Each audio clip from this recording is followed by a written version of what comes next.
Hello, high achieving mom. So you're looking to increase your productivity? Then you come to the right place. In this video, I'll give you my advice on which time management tools to use, because that's a question that I get very often. If you are new here, welcome. I'm Linnea. I'm a time management expert, a certified coach, and a project management professional.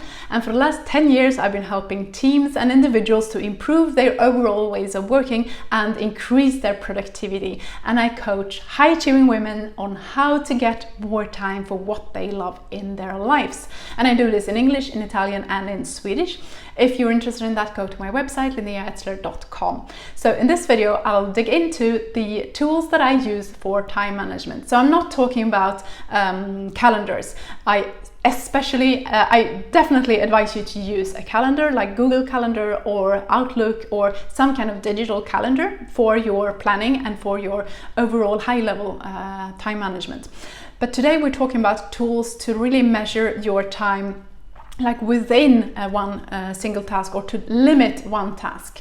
So I like to use physical tools because when I go into my phone, I will start doing other things. And especially if you're a person who has not yet turned off your notifications on your phone, whenever you take your phone in your hand, you will get a few notifications from social media, from text messages.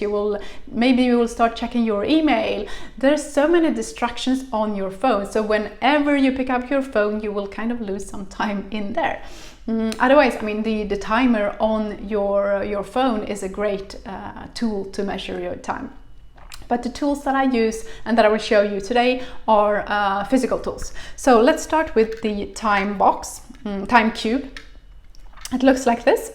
So this version has 5 minutes, 15 minutes, 30 minutes, and 60 minutes. And you turn it on underneath.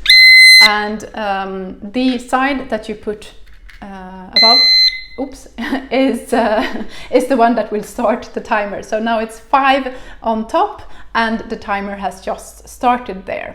Then it will ring after 5 minutes.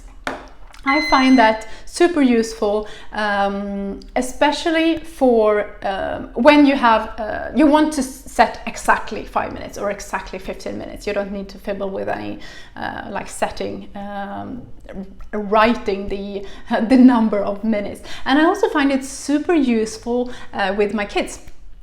And even with small kids, because they can set it on their own. They don't need me to set it for them. So I use it with my kids when we say, okay, you play for 15 minutes and then we do 15 minutes of homework, and they can set it for themselves even when they were smaller.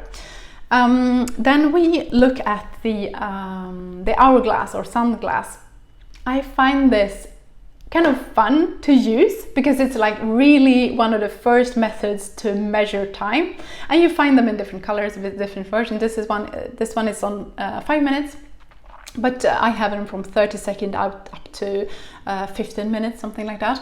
And they are useful if you're doing kind of boring activities, or like brushing your teeth, or also I find them useful when you do sports, I do 30 seconds of push-ups, because you need to look at the time or the hourglass all of the time. So if you're doing something boring, or if you're not busy with doing something else, or watching something else, like when you're reading, for example, this is totally useless. But to do push-ups or to brush your teeth, it's useful. Then we have the pomodoro, the egg clock. This was the thing that gave the name to the pomodoro technique. So it's an ordinary egg clock, and in the pomodoro I of course use it when I use the pomodoro technique, which is you work for 25 minutes and then you take a 5 minutes break, and that's useful for example for studying or for reading or for doing things, continuous tasks. So yeah, you just set a timer and then it rings after the time that you have set.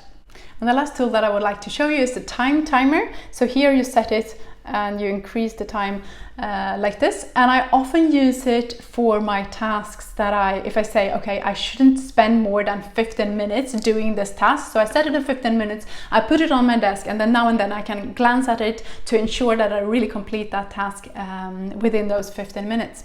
And it's also super useful for kids because even small kids can understand that more red means more time, less red means soon it's time to stop playing, or soon it's time to leave for school, or whatever they are to do. I started using it when I facilitate workshops. So especially in the Design Sprint Week is one of the tools that are used. But then I just started to use it in all areas of my life. So that is a super useful tool as well.